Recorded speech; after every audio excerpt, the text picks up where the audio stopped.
Hi viewers, welcome back to what seems like a modified version of what you saw last.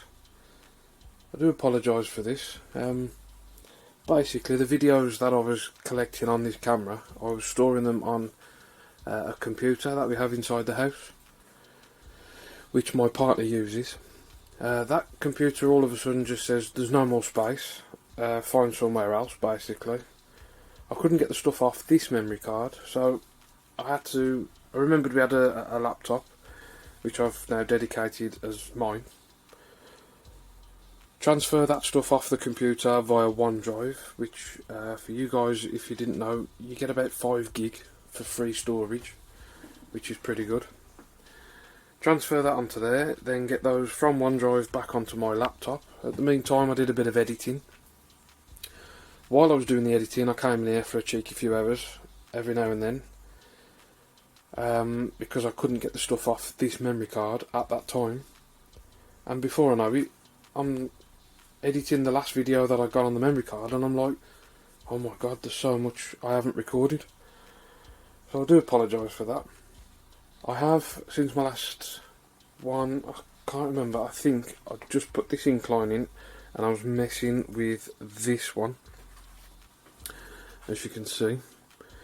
Now, I think I've lost some videos somewhere along the way, because I remember saying something about that doll's house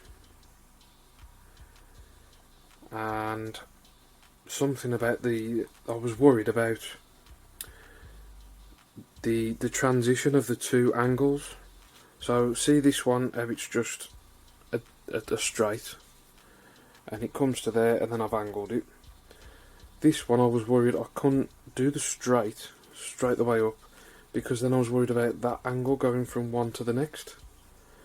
Yeah, because you'd have like an upwards tilt to that one, and then this one would need a slight stand. So I just did it all in one piece. So what I'm going to do is just a brief walk round. I think I left it from here. I put the rubber strips up.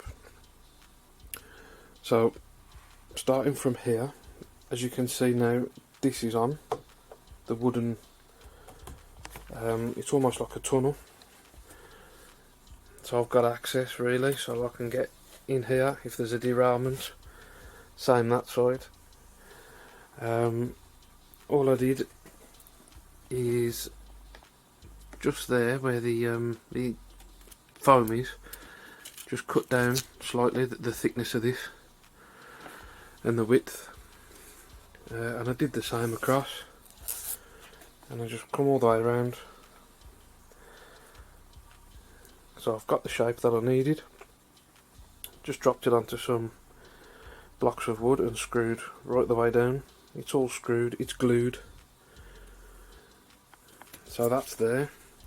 This was one sheet of polystyrene, and I was struggling to transfer those lines onto it. I don't know if I did show you, but what I did, I put the paper on, transferred the paper onto templates, then put the templates back onto the sheet. This has changed since. I did this the other day. I've put all this back on because coming to this section, I'll remove. No, I can't, because I've glued it and I forgot that. So here, this was going to be a flat road coming in, and then an entrance into whatever that was going to be, a mail distribution or yeah, something. Looking at one of the pictures, I did find a picture, Billy's N-Gage. I found something on the internet. Same layout. I think people have just changed it, same as me. I've just adapted it to suit me, basically.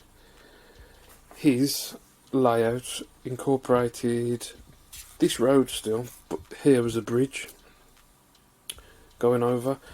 Now, I could have done that, but I just didn't like the fact that this was going to be a bridge, and then this section was going to be a tunnel. This is just, do you know, it's too small. And and then it was just going to get over complicated for me anyway. So what I decided to do was move the roadway from there to here, and I'll just have a crossing coming in this. This will be just fenced off, a grassy area, grass bank, a road coming in into the village, put some aspects of where I live into here. So I'm going to have, we've got a nice old pub here, and we've got a very old church, literally over the road, and my lad's school, a few of the houses, and other bits and pieces. I think the school's a couple of 100 years old. The church goes to Saxon times, I think it is. I'll have a look. It was pre-Civil War, I've been told. So I may put the church here. Just have a nice little village. I'll put this in. Put that in. So yeah, this was an extra, just last minute thing. I thought, okay, if the road's going to go here, I'll just have this as a road coming across and an entrance into this depot, basically. As you can see, I've had 3 lines now rather than the 4. If I'd put the 4 in, it'd have come a lot closer. Then it was trying to get that into there. I'm happy with this. This is my railway. This is my, this is what I'm happy with. So I've got 2 lines, and a third as like a passing loop, as you call them, or passing loop. Glasses. Cut a small road section in. A tunnel. Same principle. I'll try and get the angle so you can see. You can just see there. Look, I just cut the styrofoam on the top, the thickness of the wood. Place that on there. They're not glued yet. And I'll just put a tunnel mouth in there. I didn't want to cut in, but I'd rather have cut that there than trying to get it through this. I'd rather have this raised up. Back to this, similar principle. Yep, that comes off. Same again. Cut them in. These black sections are the walls I'm going to have to make. I have printed some brick paper off. But the problem with N scale is the brick paper. It tends to look, because the bricks are that small, they tend to look just like a colour. So I'm going to have to find something with a larger brick on. I'm not going steam era with this. I haven't got the locos. I'm just going to make it, I remember from the 80s, my dad was an avid train spotter. Then he turned into a plane spotter. And I remember as a lad sitting on bridges with him down Saltley and Bescott, looking at the trains. I think that's where my fondness come of them from. I think it was just the size of them, the scale. As you're a child, the monstrous things. Put a wall in this side, put a wall in that side, and I think I'm just going to have a double arched girder type of bridge. 1, 2, and then something in the middle section. I've just got to finish that little tiny last piece. This is glued in.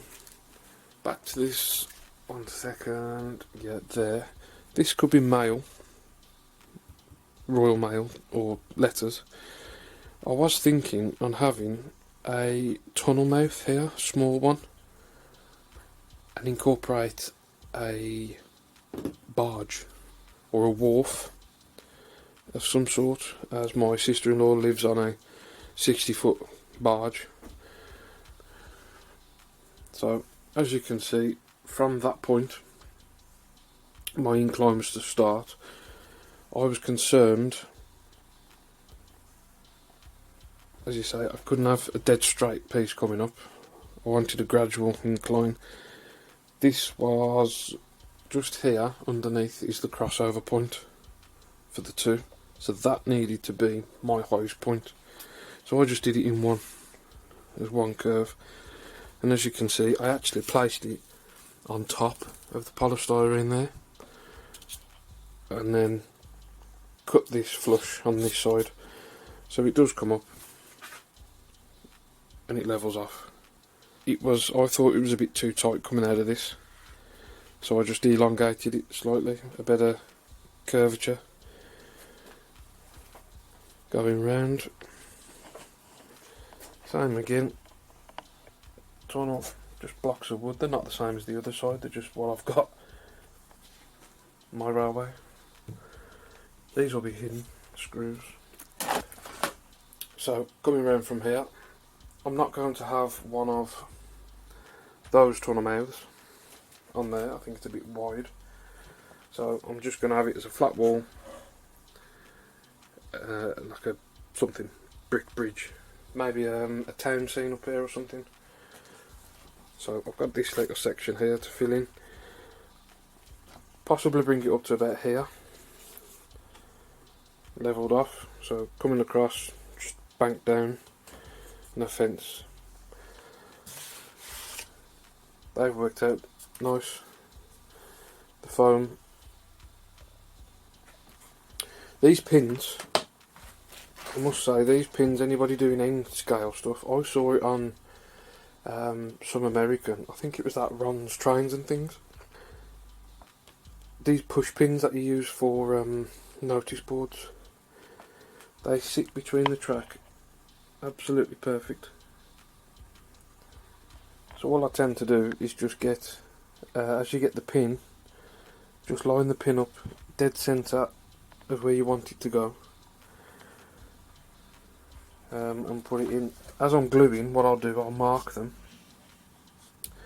with a pencil mark, so then when I put the glue on, I can then just drop the pins back in.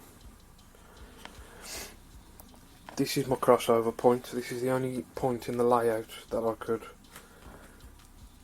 get the transfer from one line to the other. As you recall, on the original plan it was to sit here, so that transition from there into there, from there to there, I thought it was just a bit confusing, a bit messy for me. I'm not that skilled into doing stuff, so all I've done, I had these points already and I'll put them there. There will be a wall in this section, only slight, something in this later on, piano wire straight down, and have the wire going over to the other side of the layout. I've seen that done, where they just drop a piece of piano wire down under the board, have as it comes down, have a 90 degree on the bottom, and then put the, you know, the chock block electrical connectors, put that on the one end of the wire with a screw terminal, and then a piece of say metal rod, metal coat hanger straightened out, and you can have it straight the way through. I might do that myself actually, and just put them here, have it coming out with a button, a clicky button. I think my main important part at the moment now is to get the track completed in a loop. That's my main thing. I've done the wiring under this one, that was it, because the one you saw, I'd put the double wire in. The one I did this side, I did what I said I was going to do, and just halve the strands. So I literally just halved the strands, then tinned the tip, and that worked out much better. I can't show you now because it's hidden. So I'm going to just probably carry on from here up there, stick some track around the outside, and get this outer loop done. Fast forward time.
apologies for that. I said I was going to lay track. As soon as I got to this section, I realised the new stuff that I'd put down, I haven't chamfered the edge properly, and I can't remember if I have videoed that. So basically what I've done is use the Dremel, and if you look, it's dead square.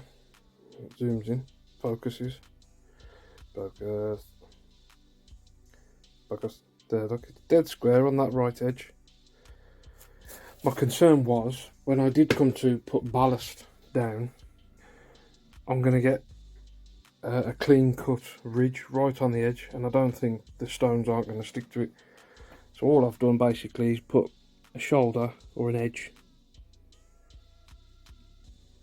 to the track bed, just so that the stones have got something to sit on basically. And that's what I've done. I've switched back to my phone because I just went to use that camera and the battery was flashing. So it's doing me in. I seem to be getting better pictures off this, but the problem is I'm having to hang it off this dangly hook bendy thing that you can put in any position. But obviously the problem is, you see, as soon as I touch record, it starts going doing, and it takes forever to stop. So I apologise if you're watching some of the videos and it feels like you're in a ship, or you're getting a bit of motion sickness. I'm limited to what I've got basically. That's what I'm trying to use up there. But the battery doesn't last very long on it, and the tripod's something out one of the lads' science kits. Actually, I think that tripod, he had it in, tell you what he had it with. I found the camera to go with it. Excuse the mess. It was some National Geographic thing. I wonder if that's any good actually. Put my memory card in there. I'll charge it up, give it a whirl. See what the lens is like on it. Might be better than nothing. Oopsie. I can't do what Double O'Neill does and shove it on a train and go around the track. Don't even go in the tunnel. Back to the track. Yeah, so what you saw, for film that one, soldered that joint. What I tend to do, let me remove this plug. What I tend to do is, before a curve, I solder the joints rather than try and solder them on a curve, because of stress. I don't know if I filmed that one in there, but what I did is I had the track as it is, cut the track flush, pinned it down, cut the track flush, and then put the new track onto it, then carried on with this bend. And I'll do the same just there, because you shouldn't, this stuff, it's not nice putting it on tension. So luckily it sort of straightens out there, so that's not too bad. I'll clip them flush, and then the next one should take me around that severe bend, hopefully somewhere here, fingers crossed, and then the same again. But even if it is on a bend, I'll try and cut and flush, and then solder it there, keeping the new track dead straight going out. Don't try and curve it, keep it dead straight, then once it's soldered, curve it round.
soldered.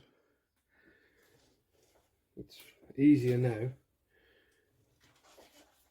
to bend the track, not up, to bend the track round. What I do is literally hold it and just turn it slightly, just hold it in the shape you want, rather than just going straight round. You'll feel it gets really, you see now it's getting tight, just straighten it.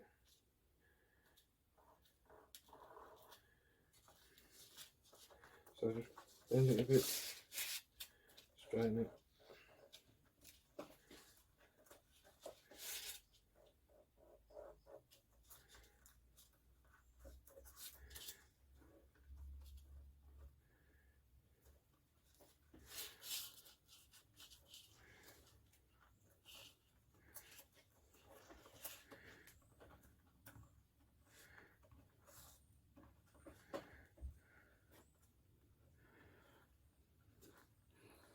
There you go. As soon as I let go, I've let go now, look, it's not even, that's how it wants to sit. That's where the one track finishes. I'll trim it the same as that side. Same again, I'll put the length on so it goes, zoom out again, so it goes across in a dead straight. Solder it, then curve it round the bend.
These gaps that you get here with the sleepers. So the two that you take out, what I tend to do is if I just get my knife on there, you focus, that's it, and take off the two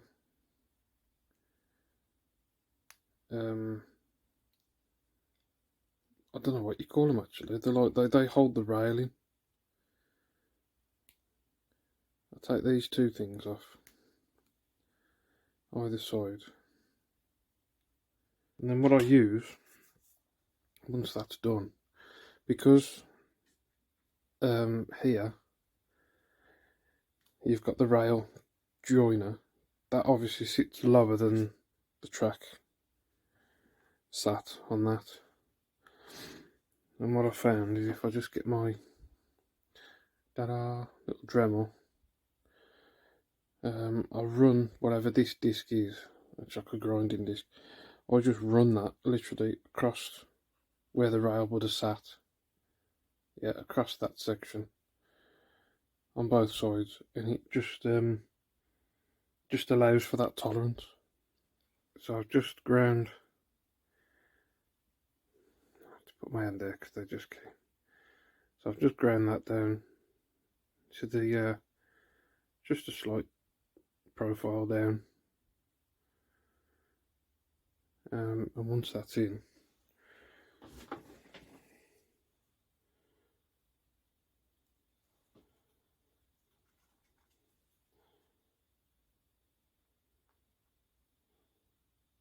You just glue that in place. By the time that's in,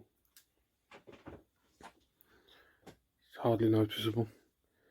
Because if you don't do that, the track sort of sits high, or that then puts tension on this lifting up.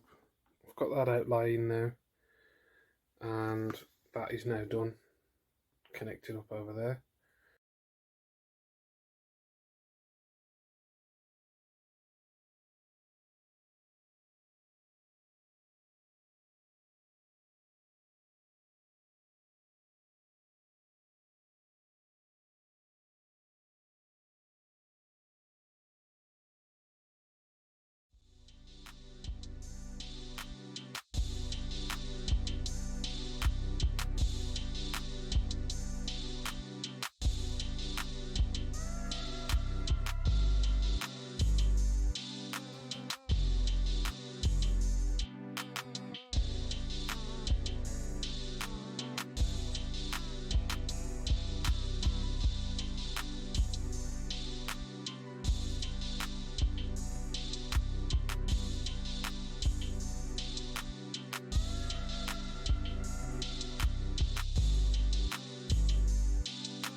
As you can see, that is now all in. That track, the last clip you saw just was of me just grinding that section down where that white pin is. My phone got full of memory again, so what I've done since then is I've just glued it down. I haven't filmed that bit because it was the same principle as what you've just seen, just apart from it's 1.5 inches closer. So just started there where the red pin is, all the way around again, glued, pinned to the very end. I'll let that go off in the track. This outer one is now done, gone off, and I have a loop that I am now going to attempt to wire a train into it. That's for the next video. Yes, I will show you on the next video on how I put the brace underneath the table, because the very first video you saw there was a dip in the middle. I've corrected that. I'll show you what I did and the wiring up, and hopefully I'll get my just a train to get round it just to see if it works. Fingers crossed. Once again, thanks for watching. Thanks for enduring the video. Not enjoying, enduring. I hope somebody's got some inspiration from something like this. Just to show you know it can be done. You haven't got to be in the knowledge. I don't know nothing about polystyrene shaping or forms, or I've just threw it on. If it works, it works. If it doesn't, oh well. So, thanks again. See you next time. Bye.